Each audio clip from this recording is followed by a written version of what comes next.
Shalom and welcome to 2 Minutes of Torah. This shir is entitled the Parshat Truma, Tetzaveh, and Taamai Hamitzvoth, reasons behind the mitzvot.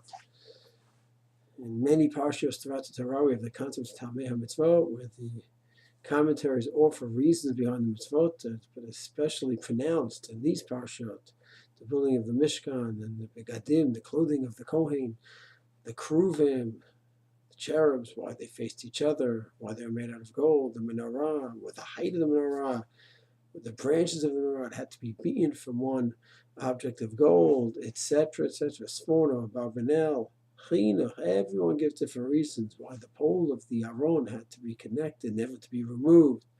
So this is known as Taamai Hamitzvoth, reasons behind the mitzvot.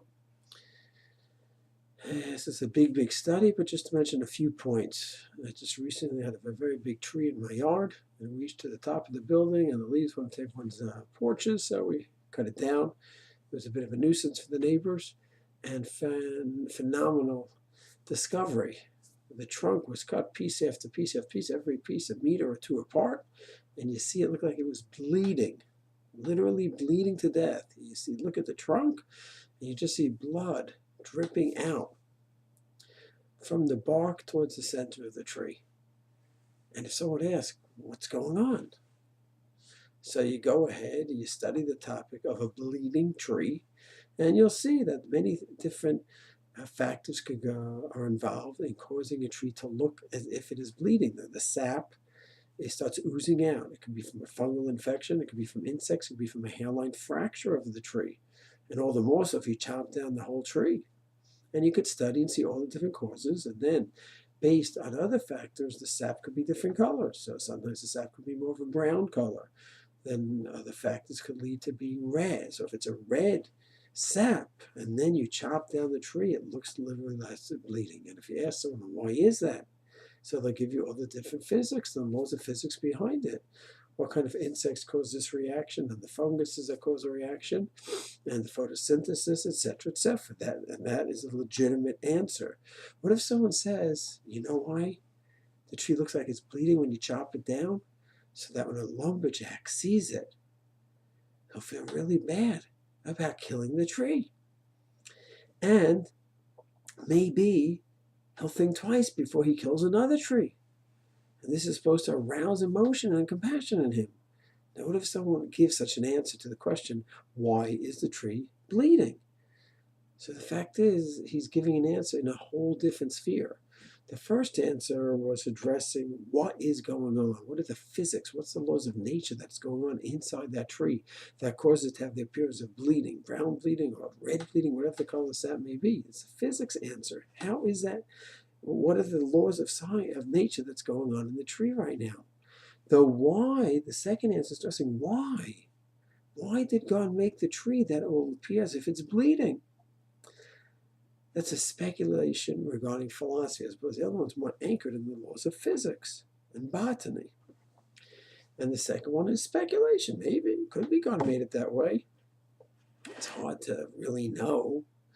And that's how we approach all areas of knowledge. You have the what, the physics, what's going on, and then you have the why, the philosophy behind it, which you're attempting to give some idea. It's a much more speculative science. It's not as grounded as the first approach. So what do we say in Judaism? So the Gemara is the study of the what, the how. Any law that you're learning about the Aron and removing the pole. So when you're learning about that, well, you're going to learn about the size of the pole. What's halachically is a pole? Okay? Can it be removed to clean it out? Can it be removed to be replaced? When can it be removed? What's the halachas of the removal? What's defined as removal? What if I'm taking it out while I'm holding it in order to put it right back? Is that defined as removal? You're not getting into the why at all.